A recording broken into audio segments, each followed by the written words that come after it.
Google, Amazon, Apple, Uber, Cloudflare, ChargePoint, OpenDoor, JMIA, BLZE, SOFI. What do all of these companies have in common? Well, for one, I've invested in all of them over the years, but what's more important, and the reason I've invested in all of them, is because of what they all share, which is optionality. Because these companies have figured out how to focus in one place and grow their business because they are a specialist at this one thing, and then from there figured out how to expand beyond that one thing in order to offer more services, and of course, as a result, open up more avenues of revenue. And as a result of doing that, providing more security to their business, providing more of a backstop in case of anything going wrong in any one segment of their business. Let's take Cloudflare. Cloudflare is a online content delivery network. They also happen to do cybersecurity. They do DDoS prevention, so denial of service attacks. They provide a service that will keep their customers' websites alive, up and running, even through the worst attacks on their servers. And they do that very well. They also offer cloud storage and so many other things. If you can think about it on the internet, they are probably behind it in one way or the other. And all of those things together makes for a better service because a customer can go to this one place and get it all. But it also makes for a more secure business. And you all know that I like to invest in a very concentrated manner. So as an investor, if I go to invest in a business that is doing a bunch of diversification within their business, and I prefer concentration in the number of investments I make, then I get diversification through them. Because part of the allure of diversification, part of the advantage of diversification is that you get security. Because you can take a whole basket, put a bunch of stuff in it, and if one of them goes rotten, then you still have all the other things. And that makes sense. But what happens with diversification on the other side of the coin is that some of those things can go rotten. A lot of them go rotten because you're not focusing on all of them. And a few can do all right. They can be all right, mediocre. And then a small percentage can be outstanding.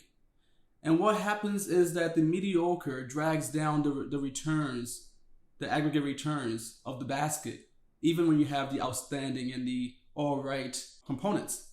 So with diversification in your portfolio, that's the risk you run. Mediocrity. Of course, you get that in exchange for safety. So if you're looking for safety, great. So what I do instead of making a whole basket of stocks that I don't have enough time to research the individual ones, I choose a few companies that I am passionate about, that I believe in, and then make sure that they are doing a diversification for me.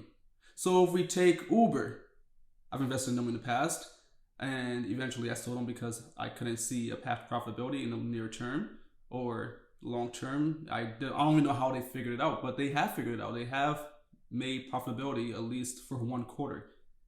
So that's great. But if we take Uber, the reason they're doing much better than Lyft, I forget the valuations, but Uber is valued at much higher market capitalizations than Lyft at all times.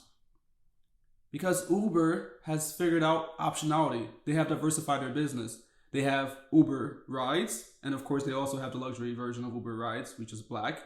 And they have Uber Eats, they had Uber Freight, they had Uber Autonomous Vehicle. Of course they sold that off, but now they still have all those other units. And that means that if anything was to strike Uber, let's just say New York City decides to say Uber is banned, like they're pretty much saying with Airbnb. So Uber is banned in New York City. And then California follows suit. Uber is banned in California. And then Texas and Florida, all these big states with huge economies follow suit and say, hey, we don't want Uber here anymore. Well, Uber can say, okay, fine. Of course, they'll do some fighting to see if that's even constitutional.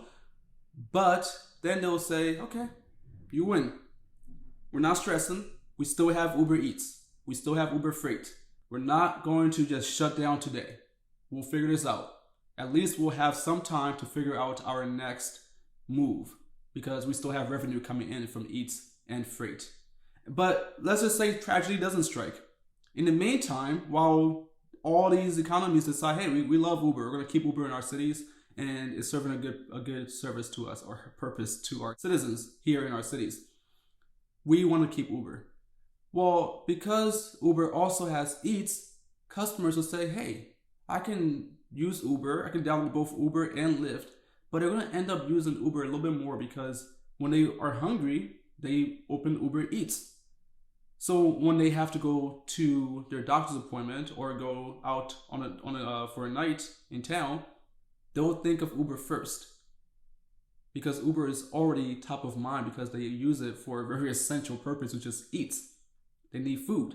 And so when it's time to go for a ride, Uber is going to come up first, even if Uber costs a little bit more. That's optionality. It gives you many advantages, one of which being safety and makes your services better together. And then they have Freight. Let's just say Uber Eats gets knocked out. Uber Rides gets knocked out for a few quarters. They're just struggling. Uber Freight can hold a company up because it's unlikely that the consumer business is going to be impacted the same as the B2B business. The B2C is the rides and the Eats. Of course, there's some B2B in those too, but let's just call them B2C. And then there's the B2B, which is Freight. Businesses usually aren't as flimsy or volatile as consumers, individual people. So Freight is probably going to be a little bit more steady. And so if anything goes wrong in Eats and rides for a few quarters, Freight can keep the company afloat for a little bit. So that's Uber. Let's talk about Open Door. Open Door, they buy, of course, homes from homeowners and then make them better and then sell them to home buyers. And they've done that very well. They're in many markets in this country and they make billions of revenues every year. And of course, they have their margins, which you can debate, 5% here and there, whatever it is. If it's small or big, that's up for debate. And they're growing. And of course, they were doing much better in 2020 and 2021 than they are now. But if the market turns again and the interest rates come down, they'll probably, of course, go back to doing very well again. But back to the point, which is that they have figured out how to buy and sell houses very well. And so they figured out, hey, we already have customers who are buying and selling from us. Why don't we help them do all the other things? Hey there, it's Lincoln. I was just editing this video and I realized how much time I was putting into it is because it's so insightful, and I am sure you agree with me because you're still here watching. So all I ask for my 2 days of editing this video, of course to produce it for you, is that you like this video and subscribe to the channel to help us grow. Again, just hit the like button. It costs you nothing and it means the world to me and helps this channel grow and reach more people. So thank you, and let's get back to the video. We already have customers who are buying and selling from us. Why don't we help them do all the other things? Let's bring in home insurance. Let's bring in home repair, maintenance. Let's bring in title and escrow. And so if their buying and selling isn't meeting the margin requirements, the profitability requirements for the business, then they also have these other services that can help get them there. And if those services do grow to a point where they're pretty substantial parts of the business, the revenue, then if the home buying and selling starts to lag a little bit because of whatever reasons, then home insurance can come in and pick it up. Title and escrow can come in and pick it up. And All the other services that they offer can come in. Home financing, they have that too, can come in and pick it up, providing security to the business and so to the investors, you and I, who may or may not diversify our own portfolios. And so we get a diversification through the company. That's safety. And then we can talk about, let's say, BLZE. BLZE started off as a cloud backup service. That is B2B, B2C. Of course, you can just have it on your computer, backup your files in a limited fashion and have that peace of mind. But then they said, hey, since we already have the cloud storage infrastructure, we built it ourselves, why don't we also offer a cloud storage API to developers so that they can build a similar thing into their own systems, into their own apps, and offer it to their own customers, like AWS S3 cloud storage. And what that provides is a way to, of course, add more revenues, but also add security. If, let's say, their cloud storage service for individuals on their laptops starts to stagnate and fall off because other competitors in the space are just getting way too strong, which is not exactly the case, but let's just say it is, then they can lean back onto their cloud storage API, because all those other businesses out there still need that service, still need a way to access an API that lets them easily and efficiently store their data for their own customers and then retrieve that data in a way that is cost effective. And so BLZE gets more revenues and more security and a better chance of reaching profitability because they're finding higher margin businesses, using their lower margin business as a distribution or a customer acquisition avenue because they have the name recognition. So when developers are looking around for reliable cloud storage API, they can trust that when they see BLZE as an actually reliable company. And they've been doing it for a long time, so they can trust them. That's BLZE. JMIA. JMIA started off as the Amazon of Africa, online e-commerce for African countries. And it's very simple. There's a marketplace, you can go on, you can buy products from JMIA, and they will bring it to your house, wherever you are. Somehow there's not as well-developed infrastructure across all of Africa as there is in the United States. So it makes it a lot harder to achieve Amazon in Africa, in African countries, when JMIA initially launched. But they figured it out. And so they became experts in that. They became the market leader in that. And then they say, hey, why don't we add on something else? How about JMIA Pay? What if you can pay to buy JMIA products using JMIA? We can offer a payment service like PayPal. They already have the customers captured because they're coming to the website to buy their products. So now they can say, hey, we can make your life easier and make it faster to buy products that you want using our own payment service. And what that does is provide JMIA more revenues, which are cheap revenues because they already have the customers in front of them. They can just push the new product to them and say, hey, here's JMIA Pay. It's going to be good for you. It'll make your life easier. Use it. It's a pretty simple decision, right? So that, of course, might be higher margin, and so increases their chance and their timeline to profitability. And then they also say, hey, why don't we take what we've done here with JMIA, all of our logistics, we figured out this complicated system of delivering packages to citizens of African countries with not so reliable addresses, and they may be trying to get delivery on a corner or on the beach, whatever it is. That's all very complicated. That's a lot of work. That's actually a huge moat because, again, it's not simple to do what they've done with those logistics. And so they said, hey, why don't we offer that to other businesses who want to deliver things to these same people or similar people? Even if they don't use JMIA.com to buy products from online, they might use that other company that's trying to deliver to African citizens. And so they offer JMIA Logistics, which again is another avenue of revenue.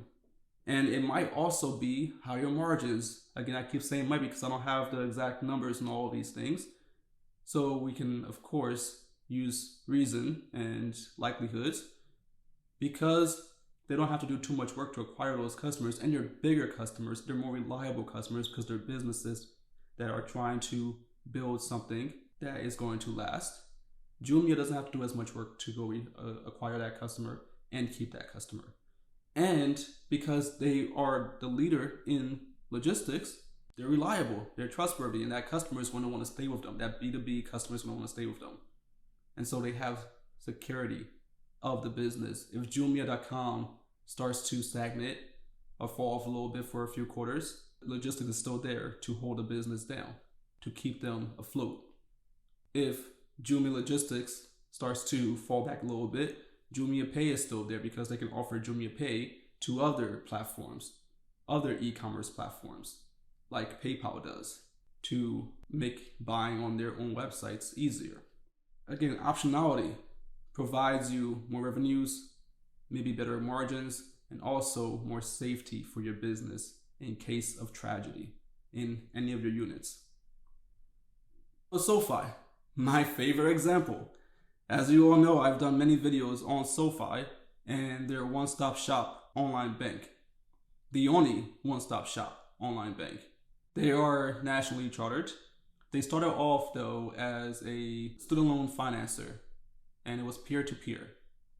Alumni could offer loans to incoming students to go to their similar schools and of course get interest for that. And SOFI was offering better rates than the federal government and other lenders out there, private lenders out there. And so they became a go-to, one of the leaders in the space for student financing.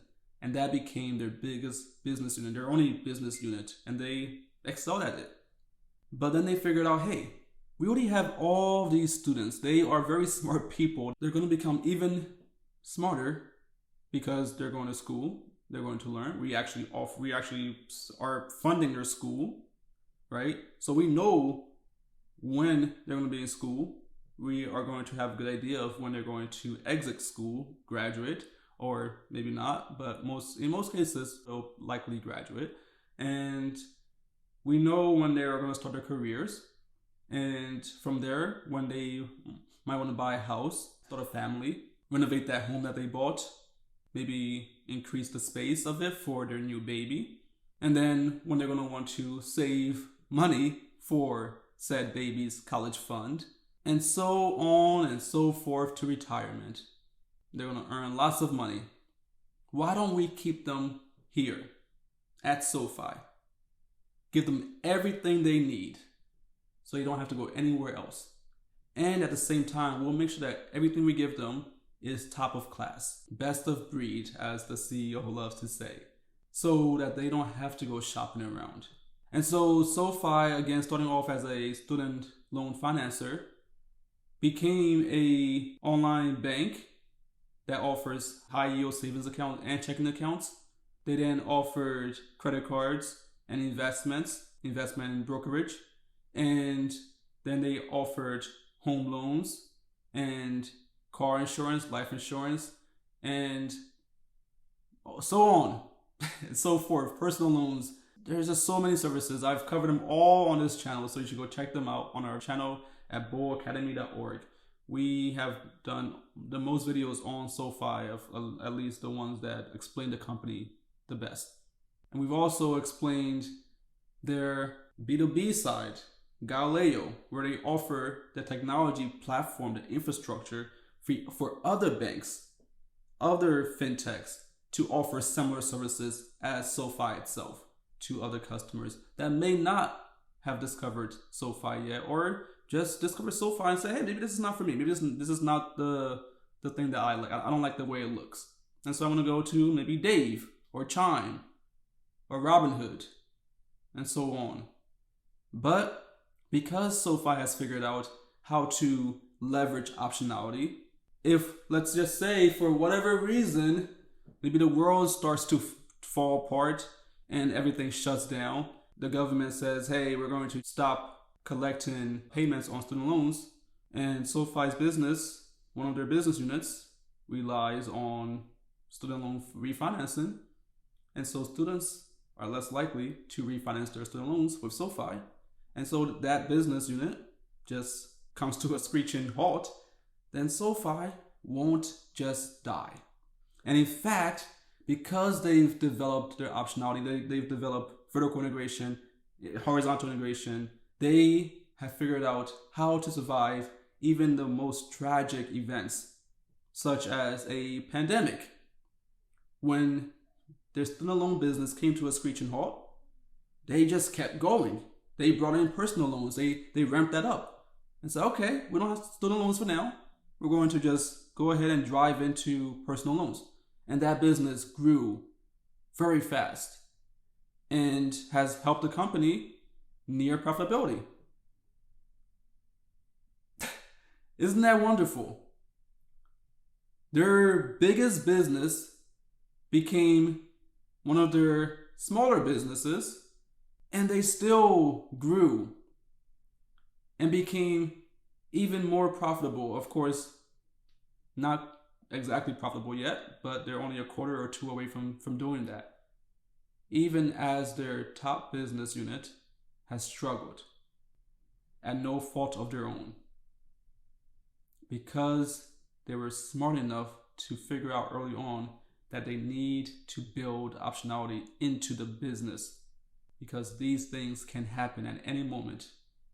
And so optionality provides the business that chance at more revenues, higher margins, and also safety. And ultimately, the investor, you and I, we get the same. We get that diversification inherent in the business for ourselves. And so we don't have to be as concerned or too concerned about this business that we've invested so much money into just dying overnight, because they have diversified enough to survive some of the worst case scenarios. And that gives us some safety.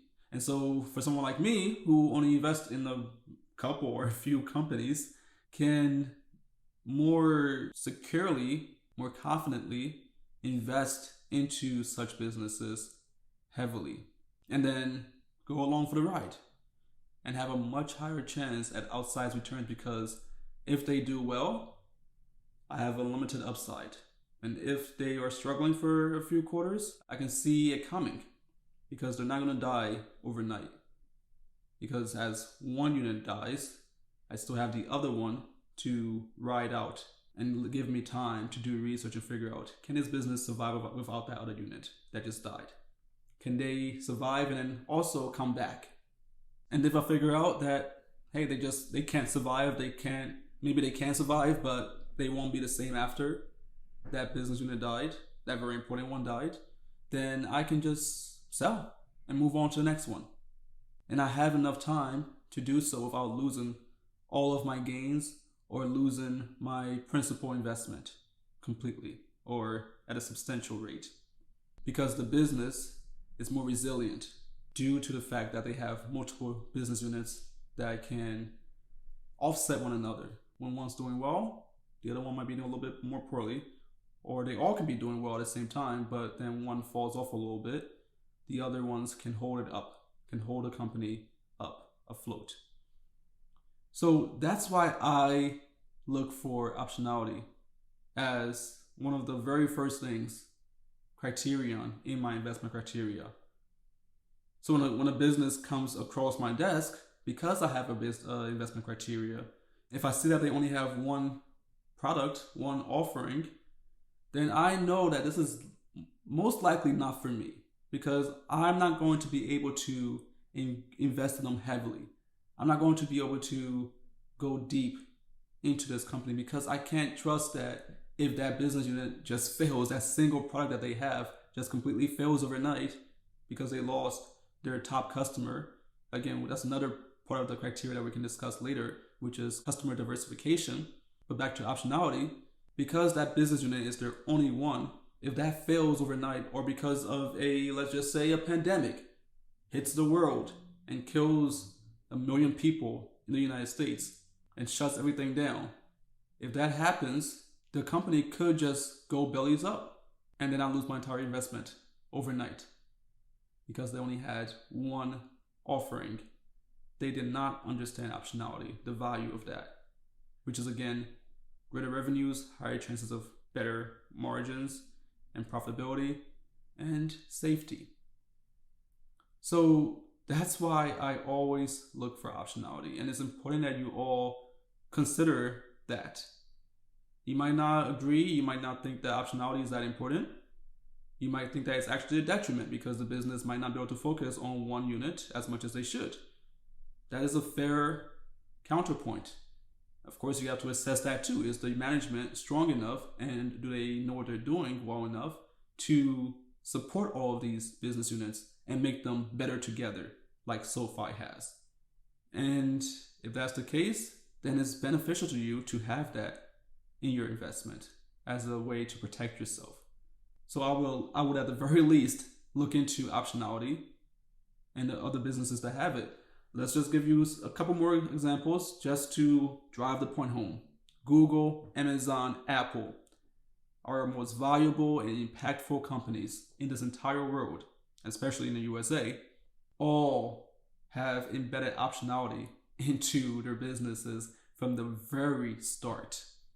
Google Search, Google with Android, of course, Gmail, Google Maps, and so many other units. I made a whole video on it 10 years ago when I was a kid about their monopoly. And then you have Amazon, Amazon.com to do e-commerce, but then they said, hey, 2006, this whole cloud thing is going to blow up. Let's be the first. Let's build Amazon Web Services and offer S3 cloud storage. And now that is a huge part of their business. It is super cheap for them. And so their margins are incredibly high and they have amazing revenues. So that actually worked out very well. Optionality. If Amazon.com, for whatever reason, just dies tomorrow, overnight, Amazon Web Services is a incredibly valuable business asset that they have there. And so as an investor, you're going to be fine. You're going to be fine. And then we have Apple, the most valuable company. What can I say? They have the iPhone, they have the Macs, iPods, and their iPads, and so on and so forth. And because they had all those options for customers and for their business, they made them work better together, which made their customers stickier. And then, of course, drove greater and cheaper revenues because they already had the customers from multiple angles. If you don't like iPhones, you can like our iPods. If you don't like iPods, maybe the iPad's for you. If you don't like the iPad, then the MacBook's for you. And because we have you in our ecosystem, when we make the next product, we don't have to go spend marketing dollars to get you. You're already in our pocket. Here it is. Whatever the thing is called, the virtual reality device that they just came out with. They're already there. The customer's already there. So it's cheap revenues, if not free, which means higher margins. Optionality. If any one of those units are to die out overnight, the business will be just fine.